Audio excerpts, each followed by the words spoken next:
Good morning and welcome to Beyond the Headlines on CIUT 89.5 FM. I'm your co-host Aisha Ali, joined by my fellow co-hosts Ragini Singh Pavar and Yashu Sharma. Beyond the Headlines is a weekly current affairs show that aims to make public policy discussions more accessible to you. We take you beyond the headlines of our daily news, bringing you access to current leaders through in-depth interviews. You can join us in the conversation by tweeting at beyond_headlines. That's BYOND_headlines.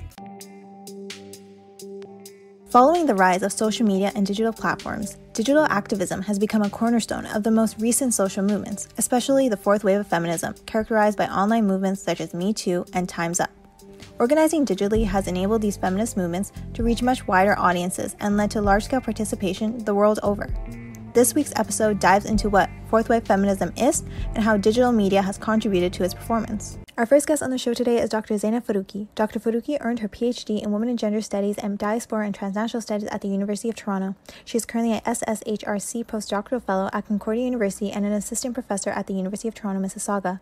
Her dissertation, Digital Islamophobia, a comparison of right-wing extremist groups in Canada, the United States, and India, investigated and tracked the gendered, affective, and transnational digital strategies, rhetoric, and affinities of anti-Muslim extremist actors on Twitter via qualitative discourse analysis. Building on her dissertation, Dr. Farokhi's postdoctoral research will conduct a mixed methods comparison of Hindu nationalist and white supremacist discourses on YouTube in order to further assess the effective and affinitive alignments among extremist groups and their exploitation of audiovisual affordances. Dr. Farokhi's work emphasizes feminist approaches to extremism, digital media, and transnational and diaspora studies, and highlights the urgent need to better understand how national and transnational extremist rhetoric manifests, spreads, and persuades across digital ecologies. Hi, Dr. Farokhi. So how are you doing today? I'm good. How are you? I'm good too. Welcome to Beyond the Headlines. We are very grateful to have you with us today to talk about fourth wave feminism and digital activism. So let's get started with the first question. What is feminism and what does it mean to you? Yeah, I think it's a good question to start with. And feminism, I think in general, is sort of belief in the social, political, and economic equality of all sexes. And it's based on this belief that all individuals, regardless of their, gender and sexuality, should have sort of equal right and opportunities. For example, right to vote, right to work, right to education, and so on and so forth. But feminism is not simply about women. It's about creating a just society for everyone, regardless of their sexuality or race or, gender. And it's about challenging the system of oppression that maintain inequality, and it's about creating a world where everyone has sort of the opportunity to reach their full potentials. So to me, feminism is a form of embodiment. It means being anti-racist. It means being anti-capitalist. It means being anti-ableist. It means being anti-patriarchy. And so I am originally from Iran, and as an Iranian Canadian woman, feminism means to me means different things to me. So on one hand, feminism to me means challenging and dismantling the patriarchal Iranian state that maintain inequality and sort of limit the potential of women. So to me, feminism means challenging the oppressive and restrictive laws and policies imposed by the government, such as the mandatory hijab and restrictions on women's movements and participation in public life. Also, as a Muslim immigrant living in Canada, feminism to me means dismantling systems of oppression that are interrelated, such as racism, sexism, homophobia, Islamophobia, and xenophobia that we face here in Canada. Yeah, I agree. I feel like whenever we talk about feminism and like what feminism actually means, there's a huge debate to try and figure out what the actual definition is, and plus like what feminism means to like each individual. So yeah, I agree with like every point that you made, that it can mean different things and it depends on like your own lived experiences as well. Exactly. So my next question then is that there is some debate regarding the timeline for the fourth wave of feminism, and some say that it isn't a different wave, rather a continuation of the third wave. Do you think that's true? And if it isn't, then how would you distinguish the fourth wave? So, as you said, there are some debates regarding the timeline for the fourth wave of feminism. So some argue, some scholars and some activists argue that it's a continuation of the. So they argue that the fourth wave is a continuation of the third wave of feminism, which basically began in the 1990s and focus on issues such as reproductive rights, workplace equality, and sexual harassment. Other scholars and activists argue that the fourth wave is a sort of distinct movement that began a decade ago and is characterized by a focus on intersectionality and the use of social media and online activism and so on and so forth. But like many scholars, I believe that emphasize on the term fourth wave implies a linear progress of feminist movements, where each wave of feminists builds on the previous one and address new issues. But that is not what feminism is. That is not how feminism functions. Feminism movement is a sort of complex and ongoing struggle.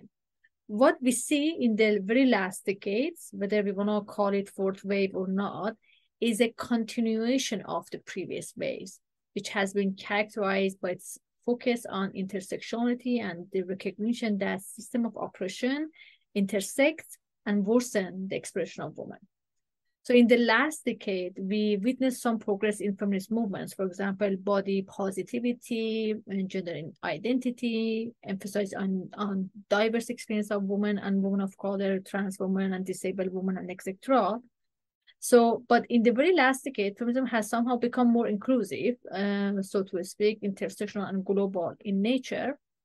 But at the same time, it becomes more performative and less politically engaged, and that has been reduced to a sort of brand and that companies and celebrities use for their personal gains. Yeah. And so then, like, following up on that, I would ask, like, okay, then how big of a role do you think digital media has played in the advancement of the fourth wave? And then do you think that it was one of the driving factors that has made this phenomena global? Because a lot of people keep talking about the fourth wave just because now they have access to social media and everybody has a smartphone. So do you think that that has helped a lot? So yes, digital media, particularly social media platforms such as Twitter, Facebook, and Instagram play a significant role in the advancement of feminism and its causes. Now we know women and marginalized groups across national, transnational contexts takes advantage of social media platforms to, for example, share their stories, raise consciousness about issues, organize protests and events, build solidarity across national borders, among other things. One good example of use of social media platform that I think many of us are aware of it is a case of Me Too movement, which brought global attention to the issue of sexual harassment. Women from all walks of life employ this hashtag to share the experience with others in terms of sexual harassment that they experience. And using this hashtag, a sense of solidarity among survivors have been forged, and also these hashtags and similar ones sort of help women who were subjected to sexual harassment and violence to break the silence. We also have hashtags such as Black Lives Matter that draw our attention to racial discrimination and violence against Black people and the ways in which the criminal justice systems, law enforcement, and other institutions perpetuate racial inequality and violence against Black people. And these hashtags draw our attention to further issues, further systematic discrimination that Black people face in areas such as education, housing, healthcare, and employment. Additionally, however, women and minorities are using social media platforms to shed light on issues that might not be really noticed or known. Very recently, in fact, in Iran, a 22-year-old woman named Mahsa Amini was killed in police custody. She was arrested by so-called morality police because she did not wear the hijab in accordance with government standard. So she was killed while she was in police custody. And in the wake of her death, many protesters, mainly women, have come to the street. And now this movement is being referred to as Zan Zindagi Azadi, which means woman, life, freedom. And the movement basically calls for the justice and end to the patriarchal regime of Iran. And many of the protesters, as I said, are women, and many of them are being brutally beaten, jailed, and even killed. And some of the protesters have been executed without any due process. So since the movement started, the government has shut down the internet. And despite the fact that they shut down the internet, people use various VPN to post images and videos of their protests online. And people in diaspora also use resources available to them, including social media platforms, to amplify the voice of Iranians and their requests. I, as an Iranian Canadian, use my voice, the privilege and resource I have, to bring attention to the situation of women in Iran. So by this example, what I'm trying to do is that to say that social media platform can be used as a powerful tool to mobilize, raise awareness, and create sense of community and solidarity around issues of gender equality and social justice. But they can also constrain such movements because, for example, in the case of Iran, they still can just simply shut down the internet. So it has pros and cons. Yeah. No, I agree. And I know like in the news, there's a lot of information that's being shared, and there are a lot of videos that like protesters in Iran have been sharing. And it's truly heartbreaking to see the situation there. But I truly believe that like it genuinely helps for people to actually see and like understand what is happening on the ground over there, so that they can actually like mobilize and like try and like create a difference and like make a change. So then when we talk about like these different hashtags, like the hashtag Me Too movement or the BLM movement, do you think like these movements and like the rise of social media made like the fourth wave feminism more inclusive than like feminist movements have been in the past? Well, the answer I think is both yes and no. On one hand, the rise of social media has allowed for a wider range of voices and perspectives to be heard and amplified. It also helped marginalized groups to share their stories and experiences. And this has led to emergence of feminist movement that is more inclusive and global in nature. However, social media can also perpetuate and amplify existing inequalities and biases. For example, the algorithm of social media platforms can reinforce echo chambers and filter bubble, which can basically sort of expose people to the information that reinforce their own existing perspective rather than really creating diversity in perspectives among people. Also, online harassment, online misogyny, and trolling can disproportionately affect marginalized groups, specifically women, and discourage them from participating in online space and online activism. Also, in my research, which is about right-wing extremist groups, I always talk about how they exploit various social media platforms to spread misinformation and propaganda, and to silence or intimidate those who speak out, specifically women. So yes and no, because on one hand, the rise of social media has provided powerful tools and new avenues for feminist activists and social justice issues, but also it has been used by many right-wing extremist groups and individuals to spread hate speech and propaganda and disinformation.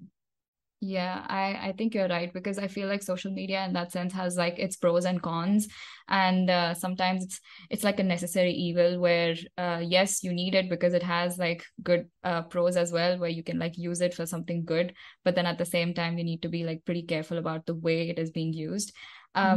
So then what do you think about the claim that the fourth wave has largely been reduced to just performative messages on social media, and it has become a brand that companies just use to like basically promote stuff rather than it actually meaning something? Well, I don't know if performative feminism, the act of, publicly expressing feminist beliefs or values without really committing to the principle and goals of the feminist movement is a new phenomenon as such. But in fact, in the digital era, we have witnessed a rise in performative feminism and how the feminist language, for example, is hijacked by politicians for their own personal gains. So feminism, for some people, has become like a brand.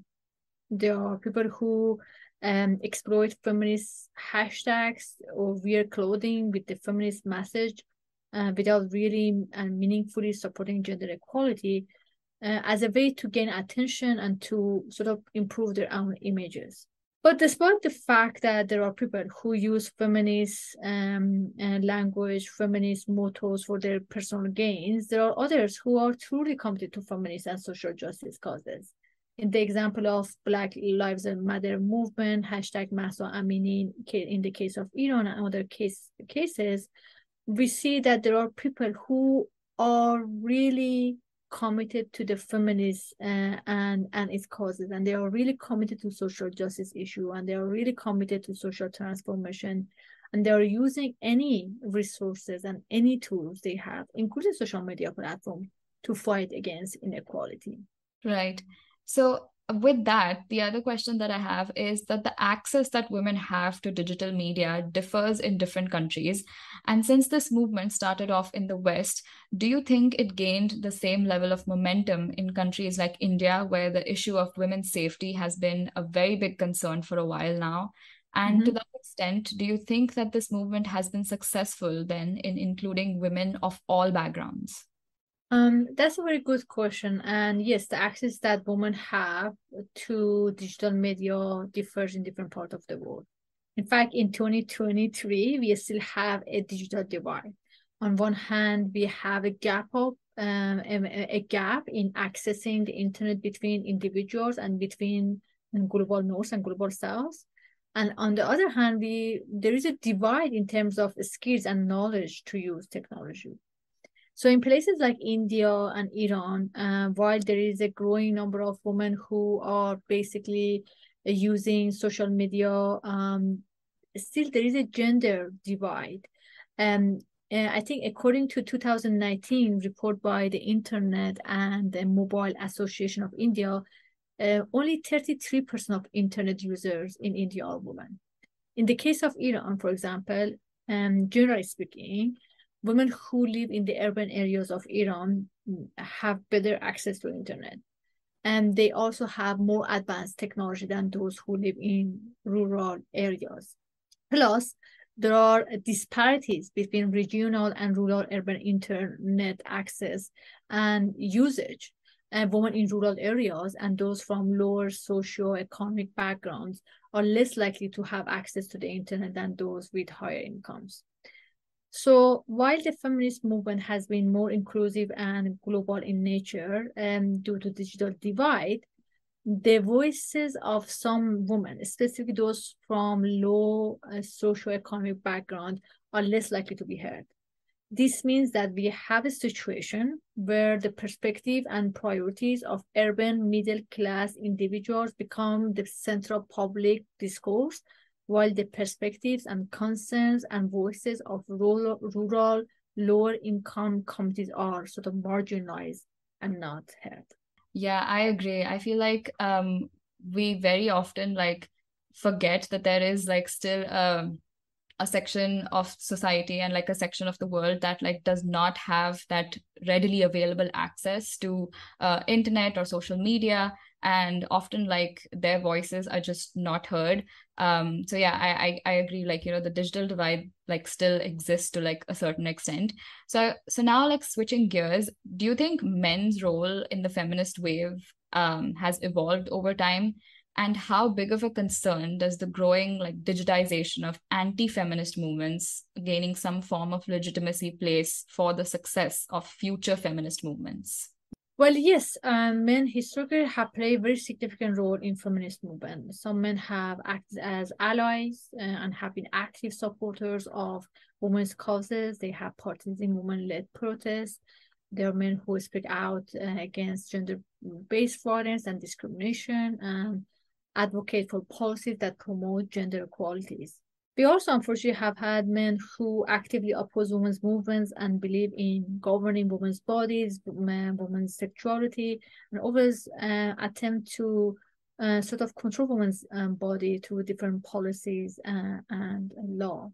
In the last few decades, with the rise of social media, there is an increased recognition of how traditional masculinity can harm women and men equally. Now, men more than ever strive to actively educate themselves, and they began recognizing their privileges and the ways in which they benefit from patriarchal system. So we see now more and more men actively working towards dismantling the patriarchal system. However, at the same time, in the digital age, we are witnessing the growing digitalization of anti-feminist movement, as you said. Movements such as men's rights activists and incels are very common now on social media platforms. And these groups exploit digital platforms to disseminate hateful messages against feminists, mobilize against feminist movements, spread disinformation, promote misogyny and violence, among other things. And so they sort of create this sort of hostile environment for women and marginalized groups. In my research, which is about right-wing extremist groups, I come across many of these right-wing extremist groups that call feminism, for example, a cancer. Many of these groups that I examine believe that men are oppressed and men are being denied rights and opportunities, and that feminist movements are to blame for the inequality that they perceive. And unfortunately, given the ubiquity and accessibility of social media platforms, many of these right-wing extremist groups are able to reach wider audiences. And by so doing, they achieve visibility and sort of legitimacy, which can result in the normalization of misogyny, both online and offline. Yeah, I agree. Like, I feel with the rise of social media, and like to your point earlier, where the algorithm like works differently and it can like create those echo chambers. So like if people keep consuming the same hateful and extremist views online, then they sort of like start believing in it and like they develop those like misogynistic views. And yeah, I do agree that yes, like men's role definitely has evolved and they do understand how like they have been benefited from like the patriarchal system. But I feel like there's still like considerable amount of work to be done in order to make sure that the vile hatred that's just spread on social media against women and like feminist movements in general either like kept in check or it's definitely reduced. Okay, so then moving on to the next question, would you consider the fourth wave as a successful movement? And to that extent, how would you define the success? Like, does the success depend on legislative change, or would you say that the change in mindset is equally crucial? So we have had some success throughout the feminist movement, including in the last decade. There has been some legislative in favor of women, for example, laws and policies related to sexual harassment in the workplace has become better and they are improved now to some extent. Also, we have had some success in drawing attention to the range of issues of women's issues. More people have educated themselves about the complex ways in which different forms of oppression sort of intersect and affect marginalized groups. However, some of the women's rights have been eliminated, especially in the very last decade. We have lost some of what we have accomplished. And the overturning of abortion law in the US is one of the rights that women fought to get, and how now they have lost that very right. That has sort of set back the progress made in terms of reproductive rights and access to legal abortion by several decades or even a century now. In other parts of the world, like Afghanistan, we have lost some of the rights that women gained. And since Taliban took over the country again in 2021, women and girls have been stripped out of some of the rights that they gained in the very last decade. For example, Taliban has banned women from going to secondary education. So these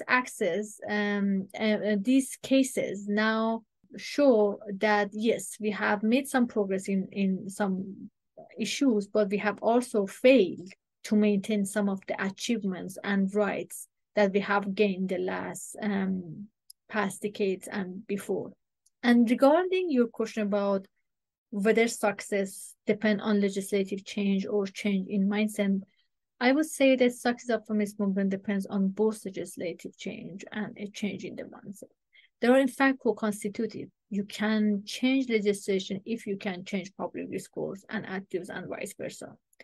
So while legislative change can help to create a legal sort of framework for gender equality, changing in mindsets and perspectives help address the cultural and social norms that shape perspective about gender and gender roles. So legislative change and a change in perspectives of people are interconnected and are equally crucial.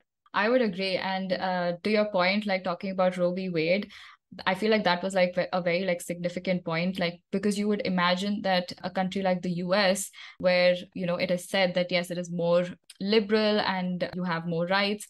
And then when you look at that and the overturning of Roe v. Wade and the fact that women's bodies are now being governed by the government and politics gets involved, it's really disheartening to see that, you know, the thousands of women that came before us and that really like worked hard to like fight for reproductive rights now see that in their lifetime that it's the complete opposite, that we have taken like 10 steps back.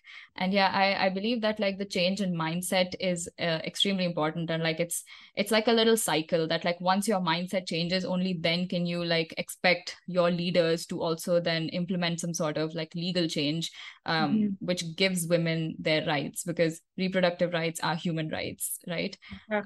Okay, and so then I guess now we've moved on to our last question. So if our listeners want to know more about these issues, do you have any recommendations for like books or some articles, some research papers or some documentaries that they can like watch to educate themselves more about feminism? Because I feel like that is a very important thing that people should do.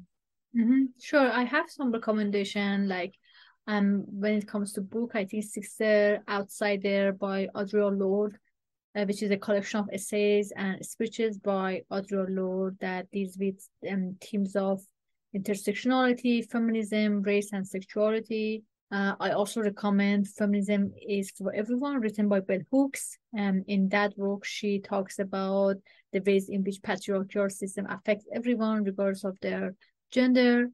The bridge called My Back is another interesting source that deals with themes of intersectional race, class, and sexuality. With regards to documentaries, there is a documentary called The Most Hated Man on the Internet. And there are many other examples, but I think these are good place for people to start and learn about feminism and its relation to its focus on race, gender, sexuality, and other aspects. Thank you so much for your time, Dr. Farokhi. I genuinely had a great time talking to you and I learned so much. And I'm sure that our listeners will also enjoy listening to this very insightful conversation. Thank you so much for having me. It was a pleasure. Thank you.